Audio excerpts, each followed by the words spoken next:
नमस्कार दोस्तों, आप सभी का स्वागत है genius academic and competitive classes में। तो कैसे हो आप लोग? आई होप अच्छे होंगे। तो दोस्तों आज हम आपके लिए लेके आए बायोलॉजी की test series for board exam, जिसमें हम 12th क्लास के 2 से 3 चैप्टर के जितने भी MCQs हैं मोस्ट इम्पोर्टेंट, उनके बारे में चर्चा करेंगे। और जितने भी क्वेश्चनों के बारे में दोस्तों हम चर्चा करेंगे वो आपके बोर्ड एग्ज़ाम के लिए बहुत ही महत्वपूर्ण क्वेश्चन होने वाले हैं।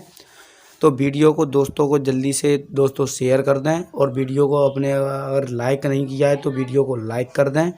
और दोस्तों यदि आप हमारे चैनल पर नए हैं तो चैनल को सब्सक्राइब कर लें, बेल आइकन को प्रेस कर लें, जिससे हम कोई भी नया वीडियो अपलोड करते हैं उसका नोटिफिकेशन सबसे पहले आपके पास पहुंच जाए। तो दोस्तों आज का सेशन स्टार्ट करते हैं।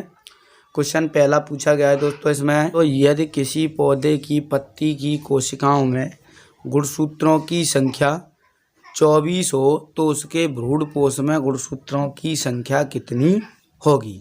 तो उसके भ्रूणपोष में गुणसूत्रों की संख्या कितनी होगी? भ्रूणपोष में इससे 1.5 गुना होगी। तो आंसर जो है हमारा वो क्या हो जाएगा?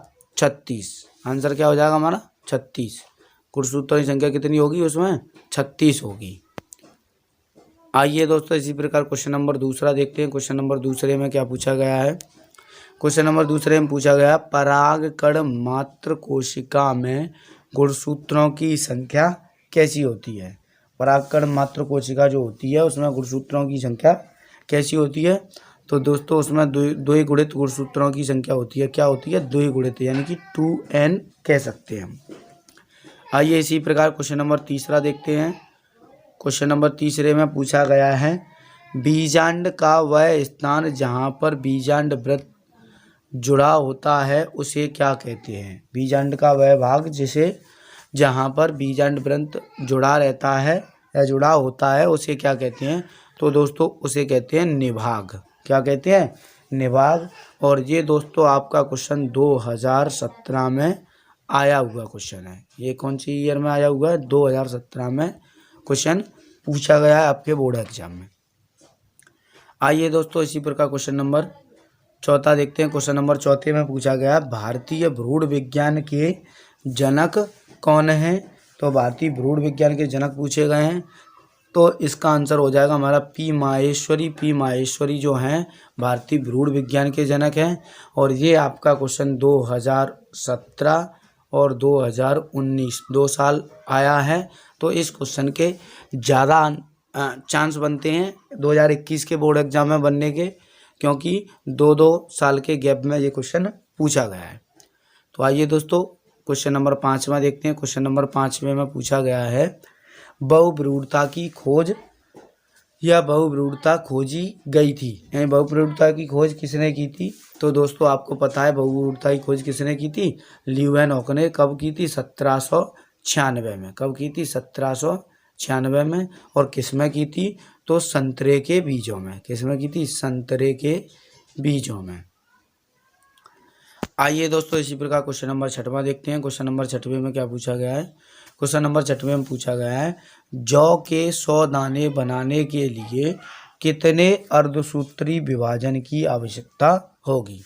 तो जौ के अगर हमें 100 दाने बनाने हैं तो उसमें 125 अर्धसूत्री विभाजन की आवश्यकता होगी, जो कि ऑप्शन नंबर दूसरा आपका क्या हो जाएगा? सही हो जाएगा। आइए क्वेश्चन नंबर 7वां देखते हैं। क्वेश्चन नंबर 7वें में पूछा गया है, क्वेश्चन नंबर 7वें में पूछा गया निम्नलिखित में से कौन सी कोशिका या कोशिकाएं सभी प्रकार के भ्रूणपोष में पाई जाती हैं? निम्नलिखित में से कौन सी कोशिकाएं सभी प्रकार के भ्रूणकोश में पाई जाती हैं?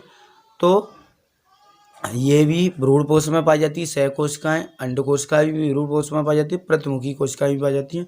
तो इसका ऑप्शन क्या हो जाएगा हमारा? डी, ऑप्शन नंबर डी, यानी कि जो चौथा ऑप्शन है वो सही हो जाएगा हमारा, क्योंकि सभी कोशिकाएं भ्रूणकोश में पाई जाती हैं। आइए क्वेश्चन नंबर इसी प्रकार 8वां देखते हैं। क्वेश्चन नंबर 8वें में पूछा गया है द्विनिषेचन क्रिया किसमें होती है? द्विनिषेचन क्रिया पूछी गई है किसमें होती है? तो द्विनिषेचन की क्रिया दोस्तों आपकी आवृतबीजी पौधों में होती है। किसमें होती है? आवृतबीजी पौधों में। जिन बीजों के ऊपर क्या पाया जाता है, आवरण पाया जाता है, उन्हें आवृतबीजी कहते हैं। जिन बीजों के ऊपर आवरण नहीं पाया जाता है उन्हें अनावृतबीजी पौधे कहते हैं, यानी कि एंजियोस्पर्म और जिम्नोस्पर्म।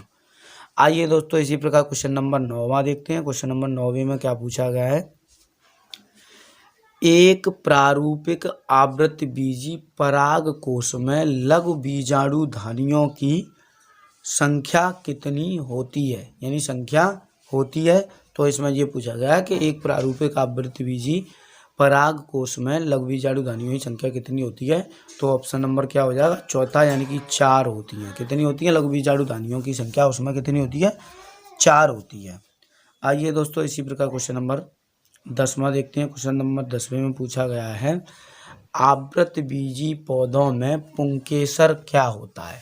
तो आवृतबीजी पौधों में पुंकेसर जो होता है उसको नर जननांग कहते हैं। क्या कहते हैं, नर जननांग। और स्त्री केसर की बात आती है तो वो होता है आपका मादा जननांग। स्त्री केसर को कहते हैं मादा जननांग। आइए दोस्तों इसी प्रकार क्वेश्चन नंबर 11वां देखते हैं। क्वेश्चन नंबर 11वें में क्या पूछा गया है, साल्विया में परागण होता है, यानी साल्विया या सेल्विया एक पौधा है, इसमें परागण किस प्रकार होता है ये पूछा गया है। तो साल्विया पौधा जो है उसमें कीटों द्वारा परागण होता है। किसके द्वारा होता है, कीटों के द्वारा परागण होता है। आइए इसी प्रकार क्वेश्चन नंबर 12वां देखते हैं। क्वेश्चन नंबर 12 में क्या पूछा गया, पुष्पी पादप का कौन सा भाग अगुणित है। पुष्पी पादप का कौन सा भाग अगुणित होता है। तो नर युग्मक जो होता है वो अगुणित होता है। कैसा होता है, नर युग्मक पुष्पी पादप का अगुणित भाग होता है। आइए दोस्तों इसी प्रकार क्वेश्चन नंबर 13 देखते हैं। क्वेश्चन नंबर 13 में पूछा गया है, निम्नलिखित में से किसमें कीट परागण होता है। कीट परागण पूछा गया है, निम्नलिखित में से किसमें होता है। तो कीट परागण आपका होता है अंजीर में। किसमें होता है, कीटों के द्वारा परागण होता है अंजीर में, उसमें कीट परागण होता है। आइए दोस्तों इसी प्रकार क्वेश्चन नंबर 14 देखते हैं। क्वेश्चन नंबर 14 में पूछा गया, निभाग पाया जाता है। दोस्तों तो अभी हमने ये क्वेश्चन किया था, निभाग किस में पाया था। तो निभाग पाया जाता है आपका बीजांड में। किस में पाया जाता है, बीजांड में पाया जाता है। और ये आपका क्वेश्चन इस साल ही पूछा गया था, 2020 में ये सवाल, यानी कि ये क्वेश्चन पूछा गया है। और अंजीर वाला भी क्वेश्चन आपका 2020 में पूछा गया था, और उससे पहले वाला भी जो क्वेश्चन था वो भी आपका कितने में, 2020 में पूछा गया था। आइए क्वेश्चन नंबर 15वां देखते हैं। क्वेश्चन नंबर 15 में क्या पूछा गया है, शुक्राणुओं में माइटोकॉन्ड्रिया स्थित होता है। तो शुक्राणुओं में माइटोकॉन्ड्रिया कहाँ स्थित होता है। तो शुक्राणुओं में माइटोकॉन्ड्रिया कहाँ स्थित होता है। तो दोस्तों शुक्राणुओं में माइटोकॉन्ड्रिया मध्य भाग में स्थित होता है। किसमें होता है, मध्य भाग में स्थित होता है। आइए दोस्तों इसी प्रकार क्वेश्चन नंबर 16 देखते हैं। क्वेश्चन नंबर 16 में पूछा गया है, अपरा का कार्य क्या है जिसको प्लेसेंटा कहते हैं। क्या कहते हैं, प्लेसेंटा। उसको क्या कहते हैं, प्लेसेंटा कहते हैं। अपरा का कार्य क्या है, प्लेसेंटा। तो भ्रूण को ऑक्सीजन की आपूर्ति कराती है, भ्रूण को पोषण प्रदान करती है, भ्रूण के उत्सर्जी पदार्थों का निष्कासन करती है। यानी कि ये सभी ऑप्शन सही है, यानी कि ऑप्शन नंबर 4 उपयुक्त सभी, यानी कि ये सभी अपरा के कार्य हैं। आइए दोस्तों इसी प्रकार क्वेश्चन नंबर 17 देखते हैं। क्वेश्चन नंबर 17 में पूछा गया है, एंड्रोजन स्रावित होते हैं। तो एंड्रोजन किससे स्रावित होते हैं। तो दोस्तों हमने जब नर और मादा लैंगिक जनन पढ़े थे उसमें सब आपको बता दिया था। तो यदि आपने वो वीडियो नहीं देखी है तो आप वो भी वीडियो देख सकते हैं आई बटन पर क्लिक करके। तो जो लीडिंग कोशिकाएं होती हैं वो आपका एंड्रोजन स्रावित करती हैं, जो कि एक हार्मोन होता है। आइए दोस्तों क्वेश्चन नंबर 18 देखते हैं। क्वेश्चन नंबर 18 में पूछा गया है कि समरूप जुड़वा बच्चे पैदा होते हैं, कब होते हैं। एक शुक्राणु 2 अंडाणुओं का निषेचन करे, एक अंडाणु को 2 शुक्राणु निषेचित करें, 2 अंडाणु 2 भिन्न भिन्न शुक्राणुओं द्वारा निषेचित हो, एक निषेचित अंड 2 कोरक खंडों में विभक्त होकर पृथक पृथक 2 स्वतंत्र भ्रूण के रूप में विकसित हो, तब होता है। तो यहाँ पे क्या है दोस्तों, रूप है।